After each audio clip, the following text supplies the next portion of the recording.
The elderly man sat quietly in the very last row of the military funeral, tucked away so far from the center of attention that he seemed almost invisible. The polished uniforms and polished boots filled the front rows, while he remained in the shadows, a solitary figure watching from the edge as the ceremony unfolded. His presence was overlooked, mistaken for just another bystander with no real connection to the honored colonel. The honor guard moved with solemn precision, folding the American flag that had draped the casket into a perfect triangle, a symbol of sacrifice and respect. The audience's eyes were fixed on the casket, the widow seated with dignitaries nearby, awaiting the traditional presentation of the flag to the family. But then, something unexpected broke the ritual's flow. Instead of following the usual path to the front, the sergeant carrying the folded flag turned sharply and walked all the way to the back of the cemetery. Heads turned in confusion, whispers rippling through the crowd as the solemn procession approached the elderly man in the last row, the man nobody had noticed until that moment. With steady hands, the sergeant placed the folded flag directly into the old man's weathered grasp. The crowd fell silent, stunned by the unexpected gesture. What happened next would reveal a secret kept hidden for 60 years, a truth that would forever change how everyone present understood the meaning of honor and sacrifice. Welcome to Echoes of Honor, where we discover that the most important people often sit in the places we least expect to find them. Before we continue this incredible story about hidden relationships, family secrets, and the bonds that transcend official recognition, tell us in the comments from which city in the world are you watching this video today. And if you believe these stories about honoring the connections that matter most deserve to be shared, please hit that subscribe button to join our growing community. Your support helps us reveal the untold stories of love and loyalty. Arlington National Cemetery was shrouded in the dignified solemnity that characterized America's most hallowed burial ground on a gray March afternoon, when hundreds of mourners gathered to honor Colonel Richard Hayes, whose death had concluded a distinguished military career spanning 4 decades and 3 major conflicts. The funeral represented not only personal loss for military colleagues and family members, but also the end of a leadership legacy that had influenced countless officers and shaped military doctrine during some of the most challenging periods in recent American history. The cemetery's carefully maintained grounds provided an appropriately reverent setting for honoring someone whose service record included multiple combat commands, strategic planning assignments that had influenced contemporary military operations, and leadership positions that had earned him recognition at the highest levels of military and government circles. The funeral arrangements reflected Colonel Hayes's status within the military community, with full honors, honor guard participation from his former regiment, and ceremonial elements that recognized both his rank and the significance of his contributions to national defense. The guest list had been compiled through official military channels and family coordination, ensuring that those with the most significant relationships to the colonel would be present to honor his memory. Among the distinguished attendees were active duty generals whose own careers had been influenced by Colonel Hayes's mentorship, retired officers who had served under his command during various deployments, government officials who had worked with him on policy development, and military families whose connections to the colonel had been forged through shared service and professional relationships. The seating arrangement near the gravesite reflected traditional military funeral protocol, with immediate family members occupying the front rows, followed by senior military officials, close personal friends, and other distinguished guests whose relationships to the deceased warranted prominent placement during the ceremony. Colonel Hayes's immediate family was represented by his widow, Eleanor, who had been married to the colonel for 38 years, and their 2 adult children, both of whom had followed their father into military service and had achieved distinction in their own careers. The family's prominent position near the gravesite reflected their primary role as chief mourners and recipients of official condolences. The ceremony's protocol followed established military funeral procedures, with honor guard presentation, rifle salute, and the traditional folding and presentation of the American flag that had draped the colonel's casket. The flag presentation represented one of the most solemn and meaningful elements of military funeral ceremonies, typically presented to the spouse or closest family member as a symbol of the nation's gratitude for distinguished service. But in the very last row of the funeral seating area, Positioned so far from the main ceremony that he seemed almost accidental to the proceedings, sat a figure whose presence would soon transform the entire understanding of Colonel Hayes's personal life and family relationships. Thomas Hayes, though none of the official mourners recognized his connection to the deceased, had traveled from his modest home in rural Pennsylvania to attend a funeral that represented the conclusion of a relationship that had been complicated by family conflict, social expectations, and personal choices that had created decades of separation and silence between father and son. At 75, Thomas moved with the careful deliberation of someone whose body had been marked by a lifetime of physical labor and whose spirit had been shaped by experiences that included both profound loss and enduring love despite circumstances that had prevented normal family relationships from developing or being maintained. Thomas's position in the last row wasn't chosen out of disrespect or lack of connection to the deceased, but reflected his understanding that his relationship to Colonel Hayes involved complications that made his presence at the funeral both personally meaningful and socially problematic given the family dynamics that had shaped their separation. What made Thomas's attendance both significant and emotionally complex was his identity as Colonel Hayes's eldest son, a relationship that had been severed by family conflict 35 years earlier, but had never been forgotten by either man despite the silence that had characterized their relationship for most of their adult lives. Thomas's decision to attend his father's funeral had been made quietly and independently, without coordination with other family members who might have objected to his presence or with military officials who were unaware of his existence and his complicated relationship to the deceased colonel. The challenge of attending without creating family conflict or social disruption had required careful planning and positioning that would allow him to pay his respects without interfering with official proceedings or attracting attention from family members who had not spoken to him in decades. Thomas's knowledge of military funeral procedures and cemetery protocol had guided his choice to arrive early and position himself where he could observe the ceremony while maintaining distance from family seating areas and avoiding any appearance of claiming recognition that might be contested by other mourners. The irony of Thomas's peripheral position was that his biological relationship to Colonel Hayes was closer than that of many official mourners who had been given prominent seating based on professional associations, military connections, or social relationships rather than family bonds. As the funeral ceremony progressed through its sequence of military honors and formal tributes, Thomas observed with the kind of focused attention that reflected both his personal investment in honoring his father's memory and his understanding of the military traditions that had shaped the colonel's career and values. The distinguished mourners around him included generals who had worked with Colonel Hayes during various assignments, politicians whose policies had been influenced by his strategic recommendations, and military families whose social connections had brought them into the colonel's professional orbit during his distinguished career. But Thomas's relationship to the colonel involved experiences and memories that predated all of these professional associations and touched the fundamental questions about family, forgiveness, and the bonds that connect parents and children despite circumstances that may prevent normal relationships from flourishing. The family conflict that had separated Thomas from his father had begun during Thomas's young adulthood when disagreements about military service, life choices, and personal values had created a breach that neither man had been able to bridge despite their underlying love and respect for each other. Colonel Hayes had wanted his eldest son to pursue military service and had been disappointed when Thomas had chosen civilian career paths that seemed to reject the values and traditions that had defined the colonel's own life and professional identity. Thomas had felt constrained by his father's expectations and had made choices that were intended to establish his independence, but had resulted in estrangement that had persisted far longer than either man had intended.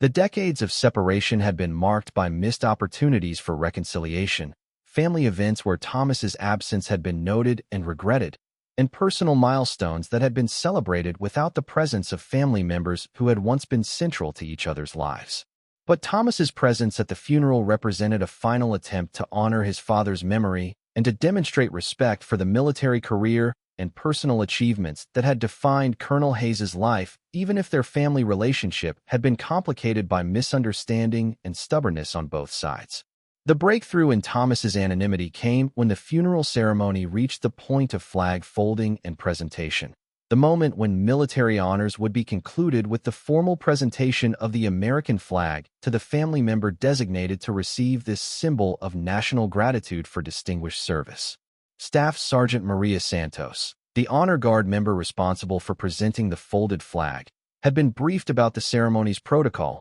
and had expected to present the flag to Eleanor Hayes, the colonel's widow, who was seated in the front row surrounded by family members and military officials. But as Santos prepared to perform this solemn duty, she was approached by the funeral director with unexpected instructions that would transform the ceremony from routine military protocol into a moment of profound personal recognition and family reconciliation. Sergeant Santos, the funeral director, whispered urgently, "There's been a change in the flag presentation." Colonel Hayes left specific instructions that the flag should be presented to his son Thomas, who is seated in the last row. The revelation that Colonel Hayes had left detailed instructions about the flag presentation created immediate confusion for Santos, who had not been aware that such arrangements had been made or that the colonel's family included someone whose presence at the funeral had not been officially acknowledged. Santos's training had prepared her for standard flag presentation procedures, but the unexpected instruction to deviate from normal protocol and present the flag to someone in the back row rather than the front row created a moment of uncertainty about how to proceed while maintaining appropriate dignity and respect for the ceremony. But Santos's commitment to following the colonel's final wishes overrode her confusion about the unusual circumstances, and she began the walk from the gravesite toward the back of the funeral seating area, carrying the folded flag that represented the nation's gratitude for Colonel Hayes's distinguished service. The sight of the Honor Guard member walking past the front rows of distinguished mourners and family members toward the back of the cemetery created immediate confusion and concern among funeral attendees who wondered what had prompted such unprecedented deviation from standard military funeral protocol. Eleanor Hayes watched with growing alarm as the flag that she had expected to receive was carried past her toward the back of the seating area, creating a moment of uncertainty about what was happening and why the ceremony was not proceeding according to expected procedures. "Thomas Hayes," Santos called out as she approached the last row, her voice carrying clearly across the cemetery and immediately attracting attention from hundreds of mourners who had been unaware that someone with that name was present at the funeral. The impact of hearing the name, Hayes, in connection with the flag presentation created immediate transformation in the cemetery's atmosphere as mourners began to understand that they were witnessing something that involved family relationships and personal recognition that had not been part of the official funeral program. Thomas's response to being publicly identified and called forward to receive the flag reflected both his surprise at this unexpected recognition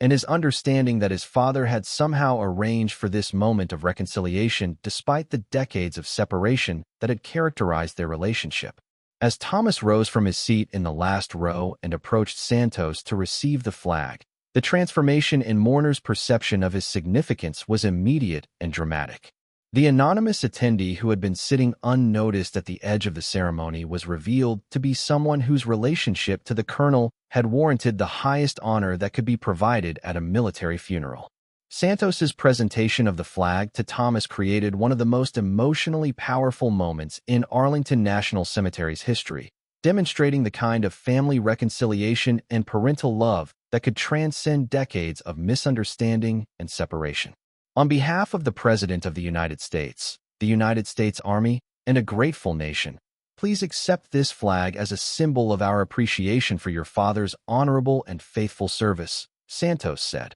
her words providing the formal recognition that Colonel Hayes had wanted his eldest son to receive despite their complicated relationship. The presentation of the American flag to Thomas Hayes created one of the most extraordinary moments in military funeral history, transforming a routine ceremony into a powerful demonstration of family love, forgiveness, and the enduring bonds that connect parents and children despite circumstances that may prevent normal relationships from flourishing. Thomas's acceptance of the flag was witnessed by hundreds of distinguished mourners who understood that they were observing something that transcended military protocol and touched the deepest values of family loyalty and parental love that could overcome decades of separation and misunderstanding. Eleanor Hayes approached Thomas after the flag presentation, Her participation in this moment of family recognition, reflecting her understanding of her husband's final wishes and her own desire to honor the family reconciliation that the colonel had arranged through his funeral instructions. "Thomas, your father talked about you constantly," Eleanor said, her words providing personal context that helped other mourners understand the significance of what they had witnessed. "He regretted the separation and always hoped for reconciliation. This was his way of bringing you back into the family." The revelation that Colonel Hayes had maintained love and hope for reconciliation with his estranged son throughout the decades of their separation provided education for other mourners about the complexity of family relationships and the persistence of parental love despite circumstances that may prevent normal family interaction. The military officials who had observed the unusual flag presentation gained understanding of family dynamics that extended beyond their professional relationships with the colonel, connecting his military service to personal experiences and family obligations that had shaped his character and values. The funeral director revealed that Colonel Hayes had left detailed instructions about Thomas's presence at the funeral and the importance of ensuring that he received appropriate recognition as the colonel's eldest son, despite the family estrangement that had prevented normal relationships from developing. The cemetery grounds that had witnessed Thomas's initial anonymity became the setting for one of the most meaningful demonstrations of family love and reconciliation in recent memory, showing that parental affection can transcend decades of separation and that final gestures of recognition can heal wounds that seemed permanent. Thomas's transformation from anonymous mourner to honored family member created opportunities for him to connect with other family members and military colleagues who had been unaware of his existence, but who understood the significance of his father's final act of reconciliation and recognition. The flag that had been presented to Thomas became a symbol not only of national gratitude for Colonel Hayes's military service, but also of family healing and the power of parental love to overcome obstacles that had seemed insurmountable during the colonel's lifetime. In the weeks following the funeral, Thomas learned details about his father's military career and personal life that helped him understand the man who had remained his father despite their decades of separation, providing context for reconciliation that honored both their individual choices and their family bond. The colonel's decision to ensure that Thomas received the flag demonstrated the kind of character and values that had shaped his approach to both military leadership and family relationships, showing that authentic love includes the courage to seek reconciliation even when pride and stubbornness have created barriers to normal family interaction. The funeral that had been planned as a tribute to Colonel Hayes's military achievements became equally important as a demonstration of family love and reconciliation, showing that the most meaningful recognition sometimes involves healing relationships that have been damaged by misunderstanding and separation. The last row seating that had seemed appropriate for Thomas's anonymous attendance was revealed to have been part of his father's careful planning to ensure that the flag presentation would create maximum impact and demonstrate to all witnesses the importance of family forgiveness and reconciliation. The honor guard's presentation of the flag to the son in the last row rather than the widow in the front row had honored Colonel Hayes's understanding that military service gains its deepest meaning through family relationships, and that true military values include the courage to prioritize love and forgiveness over pride and conventional expectations. Sometimes the most important moments at military funerals occur when family love transcends protocol and demonstrates that the bonds between parents and children can overcome any obstacle, including decades of separation and misunderstanding that may have prevented normal family relationships from flourishing. Thomas Hayes had attended his father's funeral expecting to pay quiet respects from a distance. But Colonel Hayes's final act of recognition had brought him back into the family and demonstrated that parental love never dies, even when circumstances prevent its normal expression. The flag presentation that had deviated from standard protocol had become the colonel's final lesson about the importance of family reconciliation and the understanding that military service gains its greatest meaning when it serves to protect and honor the family relationships that give life its deepest significance. This story was brought to you by Echoes of Honor. Before we leave you today, here's our question. Have you ever known someone who never asked for recognition but deserved more than anyone else? Someone whose final act demonstrated love and forgiveness that transcended years of separation or misunderstanding. Tell us in the comments about the family reconciliations in your life that came through unexpected gestures or final acts of recognition, and how they changed your understanding of forgiveness and family love. And if you think stories like these about healing family wounds deserve to be shared, hit that subscribe button to support the channel. We'll see you in the next one.